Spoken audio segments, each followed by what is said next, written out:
It didn't take long for me to realize that something was amiss. Usually nobody would suspect me, the quiet little bookworm of having so many creepy little fetishes. It wasn't as if I didn't know that such things were wrong. It's just that I didn't think any harm could be done if I just thought about them and didn't act. Only one part of the whole thing began to worry me.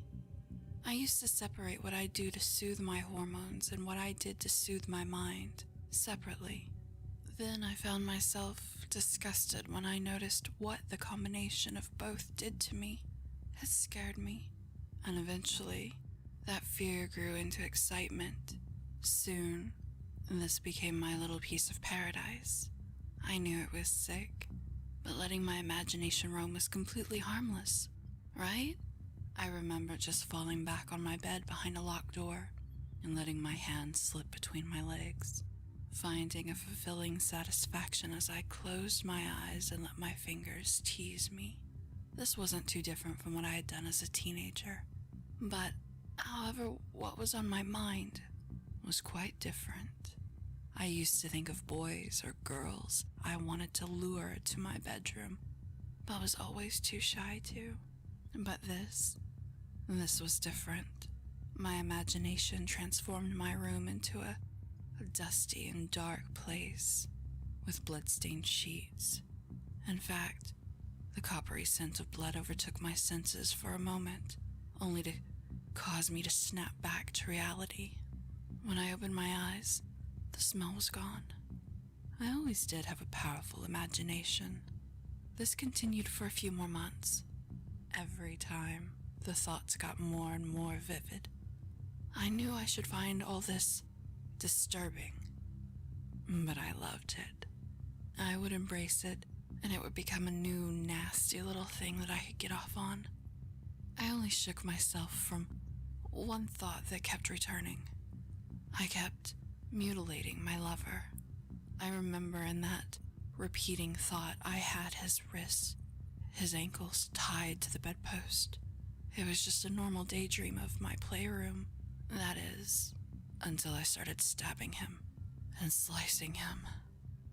I usually snapped out of it at this point, yet my heart still raced, and I still wanted it so badly, it wouldn't let me go. I carved my name into his chest as he screamed in pain.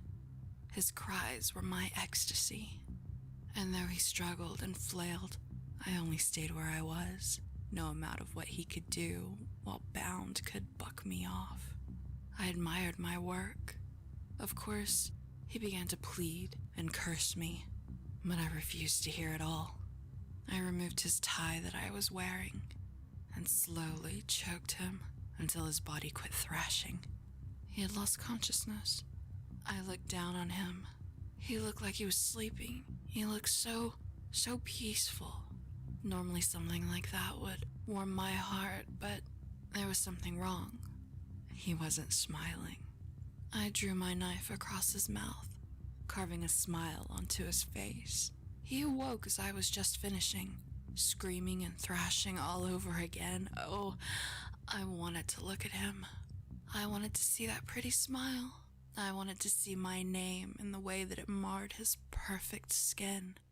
But he wouldn't let that happen. I kissed his bloody mouth. He cried, and I licked away the tears. The tears and the blood mixing only made my heart race. It was like I was in love for the first time. I opened my eyes this time. I opened them, and then I saw that it wasn't my imagination anymore. I pulled my mouth from his and stared down at him. Tears continued to streak his cheeks, and the fresh wounds I had left on his face were still bleeding. My heart was throbbing in my chest. The blood smell was still here. His body is still under me. It wasn't my imagination. What about all those other things I dreamed up? Had I done those too? I stared down into those accusing eyes. I could hear him trying to say something, but he was too hoarse from his screams to even speak. For some reason, I felt no regret. I knew I should, but I didn't. A grin began to creep over my face. I felt the corners of my lips being tugged at, Even though I knew this was no time to be smiling, still half naked, I leaned over him only to whisper sweetly, "Baby, you've made me so happy." Afterwards, I curled my arms around him to sleep. I don't know what made me do that.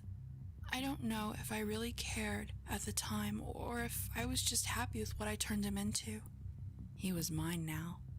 Even if he got away from me somehow, I don't think anyone would want him now. We had broken up a few times previously, and I knew that he had seen other women, but who would want him now? He's all mine. I kept him tied down, and I kept feeding him and giving him water. He refused the first few times, but eventually he just let it happen. He caved to my will. I told him what a good boy he was, and he only sobbed and kept repeating one thing. Why? Why? Soon, his friends had realized that they hadn't seen him. They must have known something had happened. When they arrived, they shoved past me, only to find him in the state I had left him in.